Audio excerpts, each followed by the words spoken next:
জয় যিশু, praise the Lord. আমরা আরেকটি বার সুন্দর সকালের নতুন ভিডিও নিয়ে চলে এলাম। আর এই ভিডিওতে আমরা আজকে বাক্য নিয়ে আলোচনা করব, যে বাক্য প্রভু প্রত্যেক দিনের মতো আজকে আমাদেরকে দান করছে। তো আসুন আমরা বাক্যে আসার আগে একটা ছোট্ট বিনতি প্রার্থনা করি, তারপরে আমরা বাক্যে আসছি।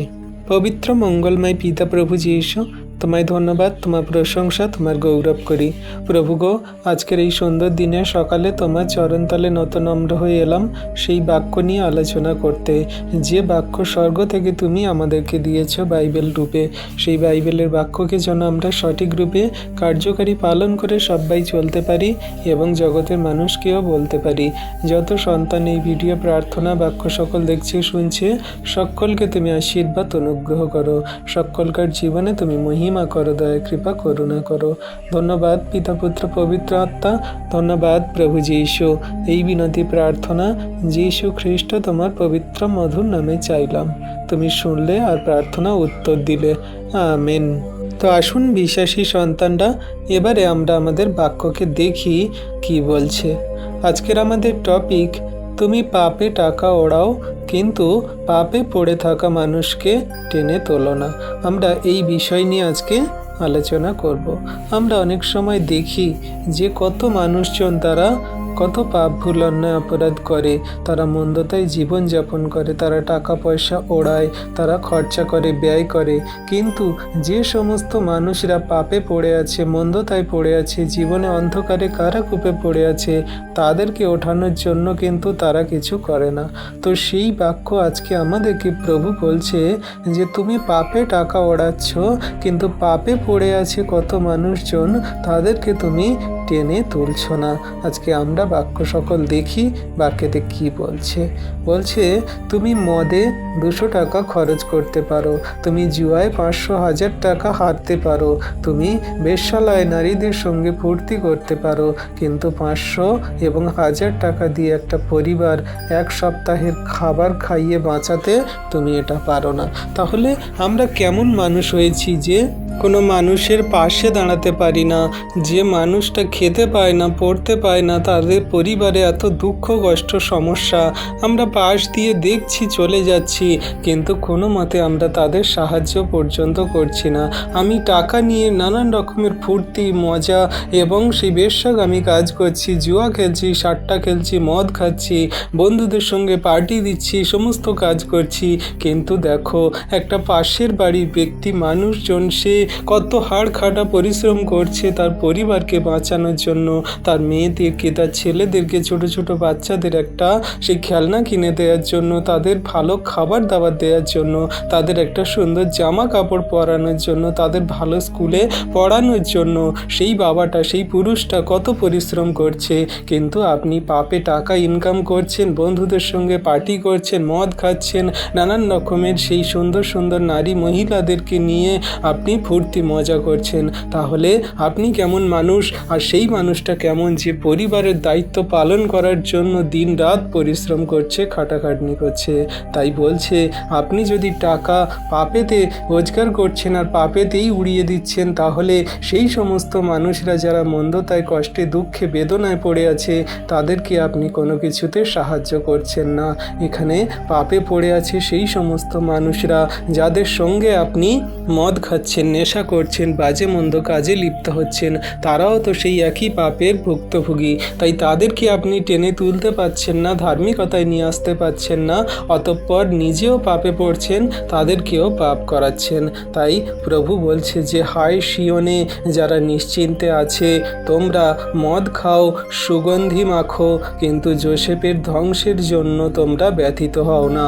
তোমাদের উপরে সেই রাগ ক্রোধ এবং তোমাদের উপরে সেই সমস্ত মন্দ বিষয় সকল আসছে, তোমরা যদি না মন ফেরাও তাহলে ঈশ্বর প্রভু তোমাদের ধ্বংস করবে। বাক্যে কি বলছে আমরা বাক্য সকল দেখি।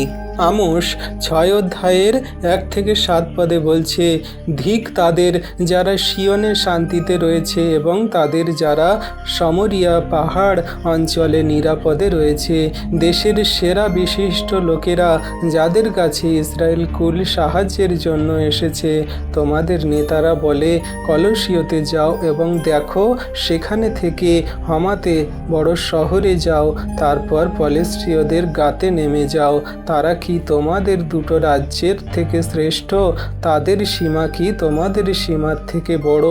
ধিক তাদের যারা বিপর্যয়কে দূরে রাখে এবং হিংসতার সিংহাসন কাছে নিয়ে আসে। তারা হাতির দাঁতের বিছানায় শোয় এবং অলসভাবে তাদের খাটে শুয়ে থাকে। তারা পাল থেকে ভেড়ার বাচ্চা ও গরুর পাল থেকে বাছুর এনে খায়। তারা বিনায় মূর্খতার গান করে, দাউদের মতো তারা বাদ্যযন্ত্র তৈরি করে। তারা বড় বড় পাত্রে মদ খায় এবং উত্তম তেলে নিজেদের অভিষিক্ত করে, কিন্তু তারা যোসেফের ধ্বংসে দুঃখ করে না। তাই তারা এমন এক বন্দী হিসাবে যাবে এবং যারা অলসভাবে শুয়ে থাকে তাদের উৎসব দূর হবে। আমিন। তাহলে বিশ্বাসী সন্তানরা দেখো, এখানে আমোস ভাববাদী একটা কথা সেই সমস্ত মানুষদেরকে জানাচ্ছে যারা কিনা সুখে শান্তিতে ঘুমাচ্ছে, যারা কিনা ধন সম্পদ ব্যক্তিওয়ালা মানুষ, যারা কিনা মদ খায়, নেশা করে, যারা কিনা গরু বাছুর ভেড়া খায় এবং তারা সমস্ত সুখে শান্তিতে জীবনযাপন করে। অতঃপর সেই অসহায় দরিদ্র মানুষরা যখন তাদের কাছে সাহায্যের জন্য আসে, তারা কি বলে যে না, তোমরা অন্য দেশে যাও, অন্য পাহাড়ি অঞ্চলে যাও, অন্য মানুষের কাছে যাও, অন্য ধন সম্পদওয়ালা ব্যক্তি মানুষদের কাছে যাও, আমি তোমাদেরকে সাহায্য করতে পারবো না। তাহলে এখানে সেই সমস্ত মানুষদের দিয়ে বলছে, শুধু পলেস্টীয় সমরি বা নানান রকমের ইসরায়েল ইহুদি জাতিদের দিয়ে বলছে না, এখানে সমগ্র জগতের মানুষদেরকে দিয়ে বলা হচ্ছে, যারা আজকের দিনে ধনী ব্যক্তিওয়ালা মানুষ আছে আর অসহায় দরিদ্র মানুষদের পাশে দাঁড়ায় না এবং নিজেরা তো পাপে চলছে, তাদের চারপাশে মানুষদেরকেও পাপে নিয়ে তারা জীবনযাপন করছে। তাই পাপ থেকে ওঠার জন্য আর তাদের পাপ থেকে চারপাশে মানুষদেরকে ওঠানোর জন্য তারা চিন্তা করে না, ভাবে না। তারা ধ্বংসের দিকে যাচ্ছে, পতনের দিকে যাচ্ছে, তারা মন্দতায় জীবনযাপন করছে। অতঃপর তাদের সঙ্গে যারা বন্ধুত্ব রেখেছে, যারা সম্পর্কে আছে, যারা প্রিয়জন ফ্যামিলি আছে, তাদেরকেও পাপে নিয়ে যাচ্ছে। নিজেরা পাপে পড়ছে, তাদের সংসার, তাদের সন্তানদেরকেও পাপে নিয়ে যাচ্ছে। তারা পাপে পড়ছে, তাদের চারপাশে মানুষজনদেরকেও পাপে নিয়ে যাচ্ছে। কিন্তু যে সমস্ত মানুষরা অসহায় দরিদ্র, তাদের কাছে সাহায্যের জন্য আসছে, তাদেরকে সাহায্য করছে না, তাদেরকে ফিরিয়ে দিচ্ছে, বলছে অন্য মানুষের কাছে যাও, আমরা তোমাদেরকে সাহায্য করতে পারবো না। সেখানে প্রভু বলছে, ধিক তাদেরকে যারা বিপর্যয়কে দূরে রাখে এবং হিংসাত্মক সিংহাসন তারা কাছে নিয়ে আসে। তারা সেই ভেড়ার পাল থেকে ভেড়া এনে খায়, গরুর পাল থেকে বাছুর এনে খায়। তারা কি না, তারা সেই হাতির দাঁতের সিংহাসনে বিছানায় ঘুমায়। তারা সুন্দর সুন্দর বিছানায় তারা ঘুমায়, সুন্দর সুন্দর খাবার দাবার খায়, কিন্তু কোনো মতে সেই অসহায় দরিদ্র মানুষদের সেবা করে না, সাহায্য করে না, পাশে দাঁড়ায় না। তারা সুন্দর সুন্দর গান শোনে, মদ খায়, ড্রিঙ্ক করে। তারা সেই সুন্দর সুন্দর আতর দ্রব্য সকল মাখে, সেন্ট মাখে, কিন্তু যে সমস্ত মানুষরা ধ্বংসে চলে যাচ্ছে, শেষ হয়ে যাচ্ছে, দুঃখে কষ্টে পড়ে আছে, সেই যোসেফের ধ্বংসে তারা কোনো মতে শোক করে না বা তাদের কোনো চিন্তাই নেই। অর্থাৎ এখানে যোসেফের ধ্বংসের কথা বলা হচ্ছে, মানে সেই সমস্ত মানুষরা যারা অসহায় দরিদ্র অবস্থায় কষ্টে ব্যথা বেদনায় পড়ে আছে, তাদেরকে সাহায্য করার জন্য তারা আসছে না। বলছে তারা প্রথম বন্দী হিসাবে যাবে, অর্থাৎ তারা এমন এক বন্দী হিসাবে সেই শয়তান দিয়াবলের কবলিত হয়ে তারা সেই নরকে যাবে। আর যারা কিনা অলসভাবে শুয়ে আছে, তারাও এমন একভাবে সেই শয়তান দিয়াবলের হয়ে এবং সেই তারা কি না, তারাও নরকে যাবে। তাই বন্দী হয়ে তারা নরকে চলে যাবে, তাদেরকে আর কোনো মতে খুঁজে পাওয়া যাবে না। আর তারা যত দাঁত ঘষুক, যত প্রভুর কাছে আর্তনাদ করুক না কেন, তারা কোনো মতে স্বর্গে যেতে পারবে না, ফিরে আসতে পারবে না। তাই আমরা দিন থাকতে থাকতে এই সমস্ত প্রভুর বাক্য আজ্ঞা শিক্ষা সকলকে পালন করি। ঈশ্বর প্রভু আমাদের ধার্মিকতায় গড়ে নেবেন। আজকের যে সমস্ত মানুষদের টাকা আছে, আমি তাদেরকে খারাপ বলছি না, তাদের টাকা আছে, অনেক ব্যক্তি মানুষ আছে তাদের টাকা থাকা সত্ত্বেও তারা কত সাধারণ জীবনযাপন করে, মানুষদের পাশে দাঁড়ায়, সেবা দেয়, সমস্ত কিছু করে। কিন্তু আরও কত ব্যক্তি মানুষজন আছে তাদের টাকা পয়সা আছে কিন্তু তারা টাকা পয়সা মানুষকে দেয় না, সাহায্য করে না, তারা মন্দতায় জীবনযাপন করে। তারা বলে কি যে না, আমাদের একটা স্ট্যাটাস আছে, আমরা মানুষের সঙ্গে চলতে গেলে, বন্ধু বান্ধবদের সঙ্গে থাকতে গেলে তাদের মতো কিছু করতে হয়, না করলে তারা আমাদেরকে ছোট করবে, তাদের কাছে আমরা নিন্দার পাত্র হব, তাদের কাছে আমরা সেই অবহেলিত হব। তো যে সমস্ত মানুষরা যেমন লেভেলের স্ট্যাটাস, তারা সেই লেভেলের সমস্ত নাচ গান, হই হুল্লোড়, মজ মস্তি, খাওয়া দাওয়া, ড্রিঙ্ক করা, নেশা, নানান রকমের মন্দতায় তারা জীবনযাপন করে থাকে।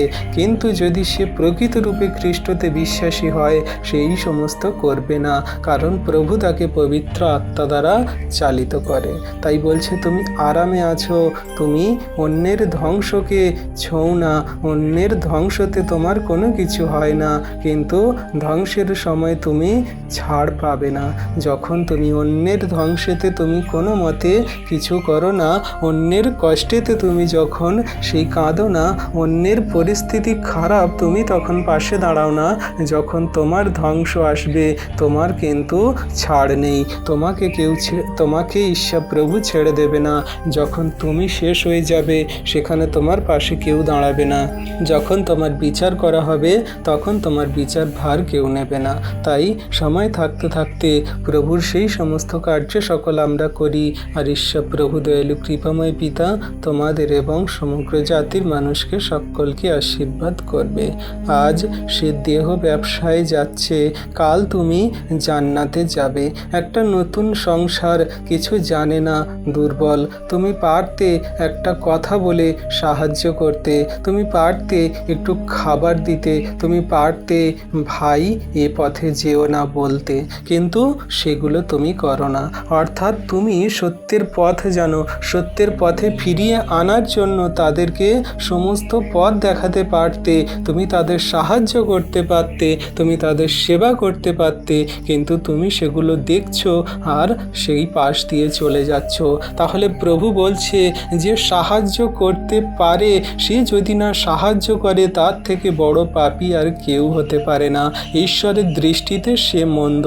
তুমি সাহায্য করতে পারো, তোমার শক্তি আছে, তোমার সামর্থ্য আছে, তোমার টাকা আছে, তোমার ধন আছে, তোমার জামা কাপড় আছে, তোমার খাবার দাবার আছে, তাহলে এক টুকরো খাবার যদি মানুষকে দিতে তাহলে কি এমন তোমার ক্ষতি হতো, কি এমন তোমার এত বড় সমস্যা হতো?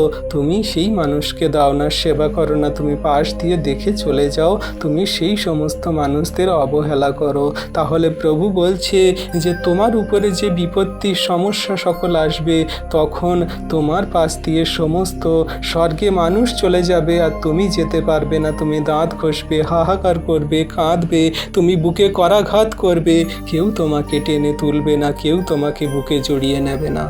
তাই আজকে তুমি সুখে শান্তিতে আনন্দে জীবন কাটাচ্ছ, কিন্তু বিচার আসনের সামনে যখন আমাদের সকলকে দাঁড়াতে হবে তখন যেন আমরা সেই সমস্ত হিসাব সকল দিই যে কাজ সকল আমরা এই পৃথিবীতে করেছি। তাই আমাদের সমস্ত কাজের হিসাব দিতে হবে। আপনি এই পৃথিবীতে আছেন, সুখ শান্তি সুন্দরভাবে জীবনযাপন করছেন, কিন্তু কোনো মতে সেগুলোকে আপনি সেই মানুষদের পাশে দাঁড়াচ্ছেন না, সেবা করছেন না, তাহলে আপনার জীবন সকল এমনভাবে যাবে আর এমনভাবে সেই স্বর্গে বিচার হবে যেটা আপনি ধারণাই করছেন না। তুমি বলবে না সে ভেঙে পড়লো, সে দেহ বিক্রি করছে, কিন্তু তুমি কি না, তুমি দেখছো, তুমি তার পাশ দিয়ে চলে যাচ্ছ। একটা মেয়ে তার শরীরকে সে বিক্রি করছে তার পরিবার ফ্যামিলিকে বাঁচানোর জন্য, একটা বাবা তার সেই রক্ত ব্লাডকে বিক্রি করছে তার পরিবারকে বাঁচানোর জন্য, একজন সেই অসহায় দরিদ্র ইয়ং ছেলে সে সেই রাস্তার ধারে বসে ভিক্ষা করছে তার পরিবার ফ্যামিলিকে বাঁচানোর জন্য, কিন্তু আপনি সেগুলো দেখছেন আর পাশ দিয়ে চলে যাচ্ছেন। তাহলে আজকাল হয়তো মানুষরা অতটাও গরিব নেই, কিন্তু এখনও এমন দেশ আছে যে মানুষরা কত অভাবে দুঃখে কষ্টের সমস্যায় জীবনযাপন করছে।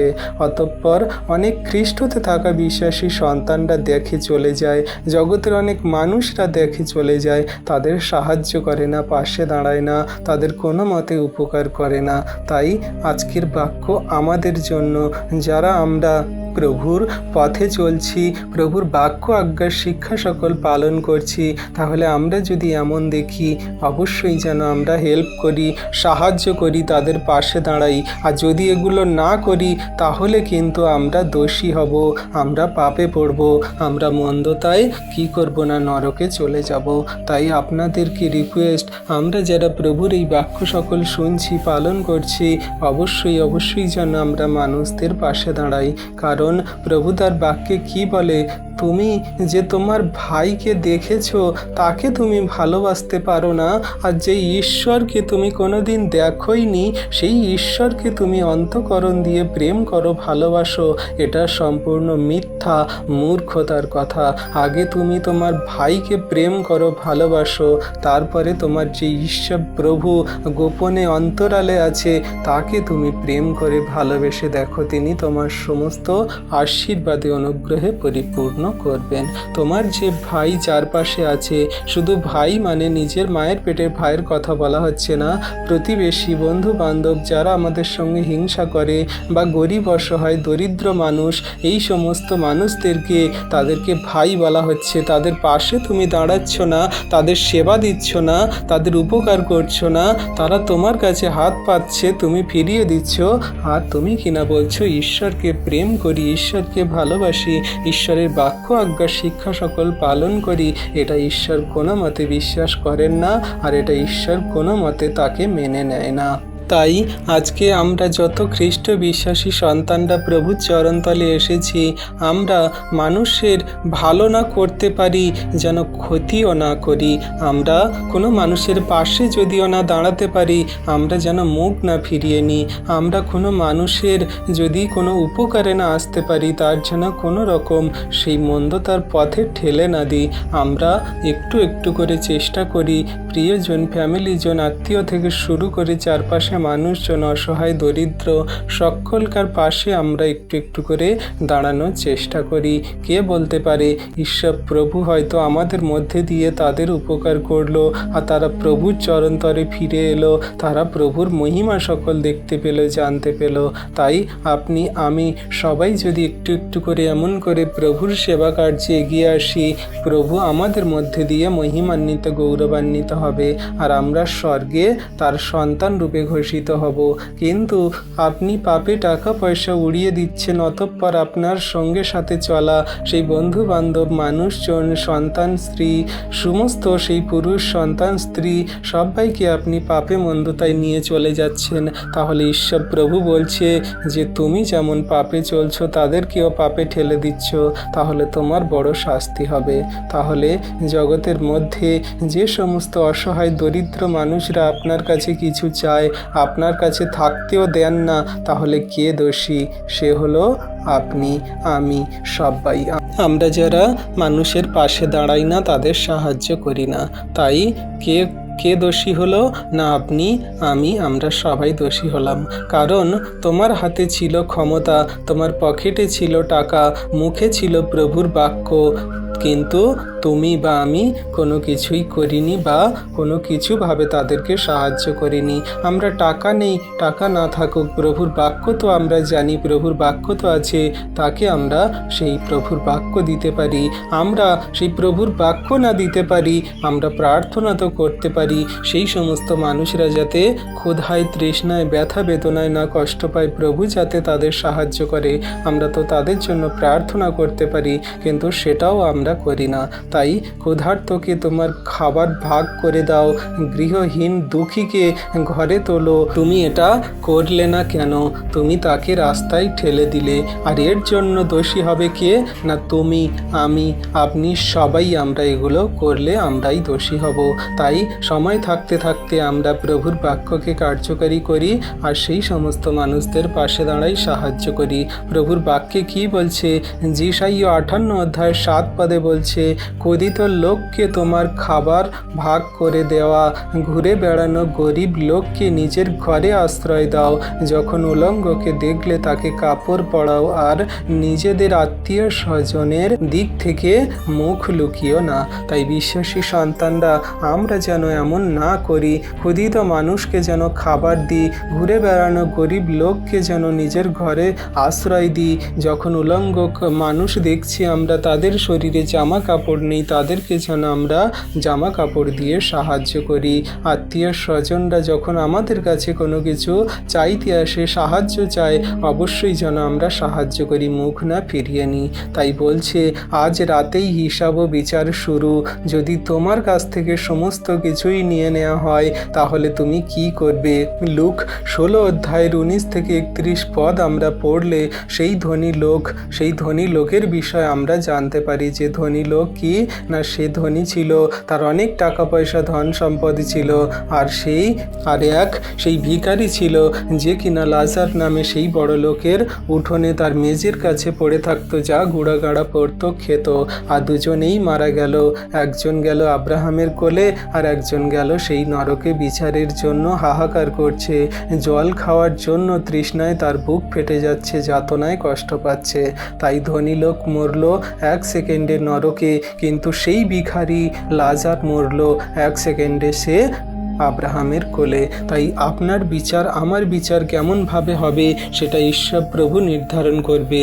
কিন্তু আপনি পৃথিবীতে থাকতে থাকতে যদি মানুষের সেবা, মানুষের পাশে দাঁড়ানো, যে সমস্ত মানুষরা পাপে পড়ে আছে তাদেরকে টেনে তোলা, প্রভুর কথা বলা, তাদের জন্য প্রার্থনা করা, এগুলো যদি আমি করতে পারি তাহলে হয়তো একটা প্রাণ বেঁচে যাবে আজকের এই মুহূর্তে যিশু নামেতে। তাই এই যা বাক্য আমরা বলছি, আলোচনা করছি, প্রভু হয়তো আপনার জীবনে কার্য করছে। আপনি সেই সমস্ত পাপে মন্দতায় চলা ব্যক্তি মানুষদের মধ্যে একজন। আপনি হয়তো মন পরিবর্তন করে ধার্মিকতায় চলছেন আর প্রভু আপনাকে স্বর্গরাজ্যে স্থান দিচ্ছে।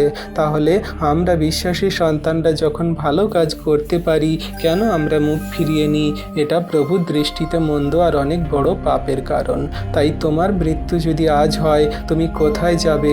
তোমার সাথে গাড়ি যাবে না, তোমার জমি যাবে না, তোমার একটাই জিনিস যাবে, তুমি গরিবদের জন্য কি করলে সেগুলো তোমার ঈশ্বর প্রভু হিসাব নেবে। আমি ক্ষুধার্ত ছিলাম, তোমরা আমাকে খাবার দাওনি। আমি নগ্ন ছিলাম, তোমরা আমাকে কাপড় দাওনি। তুমি বলবে প্রভু কবে? তিনি বলবেন তুমি যখন সবচেয়ে ছোট এদের একজনের জন্যে করলে না, তখন আমার জন্যই করলে না। এটা প্রভুর বাক্য, প্রভু আমাদেরকে বলছে। আমরা যখন সেই সমস্ত বিষয়ে প্রভুর চরণতলে বিচার আসনের সামনে দাঁড়াবো আর প্রভু এমনি করে বলবে, কি বলবে? মথি 25 অধ্যায়ের 42 থেকে 46 পদে বলছে, কারণ আমি ক্ষুধার্ত হয়েছিলাম আর তোমরা আমাকে খাবার দাওনি, পিপাসিত হয়েছিলাম আর আমাকে পান করাওনি, অতিথি হয়েছিলাম আর আমাকে আশ্রয় দাওনি, বস্ত্রহীন ছিলাম, আমাকে বস্ত্র পরাওনি, অসুস্থ জেলখানায় ছিলাম আর আমার যত্ন নাওনি। তখন তারাও এর উত্তরে বলবে, প্রভু কবে আপনাকে ক্ষুধার্ত কি, পিপাসিত কি, অতিথি কি, বস্ত্রহীন কি, অসুস্থ কি, জেলখানায় দেখে আপনার সেবা করিনি? তখন তিনি তাদের বলবেন, আমি তোমাদের সত্যি বলছি, তোমরা এই ক্ষুদ্রতমের কোনো একজনের প্রতি যখন এই সব করনি, তখন আমারই প্রতি করনি। পরে তারা অনন্তকালের জন্য শাস্তি পেতে, কিন্তু ধার্মিকেরা অনন্ত জীবনে প্রবেশ করবে। আমিন। তাহলে বিশ্বাসী সন্তানরা দেখো, আজকে আমরা যে সমস্ত মানুষরা সেই প্রভুর কার্য সকল করছি না, প্রভু এমনি করে আমাদেরকে বলবে কি না, তুমি অসহায় দরিদ্র অভাবী মানুষদের পাশে দাঁড়াওনি, আমি অসুস্থ, আমি রোগে, আমি জেলখানায়, আমি উলঙ্গতায় ছিলাম, তোমরা সেবা দাওনি। অর্থাৎ প্রভু নিজের কথা বলছে, আমি বলছে, মানে সেই সমস্ত অসহায় মানুষদের কথা বলছে। কারণ প্রভু সকলকার মধ্যেই আছে, সকলকে তিনি তার সন্তান বানিয়েছে। তাই তাদের জন্য যখন আপনি করেননি, প্রভু যিশুর জন্য করেননি। তাই যদি আজকে আপনি প্রভু সেই অসহায় দরিদ্র অভাবী মানুষদের জন্য করছেন, আপনি প্রভু যিশুর জন্য করছেন। আজ থেকে কি করবে, তোমার ব্যাংকে কত টাকা আছে হিসাব করো, তোমার মাসে কত আয় তার 10% গরিবদের জন্য বের করো। এটা ঈশ্বরের অংশ।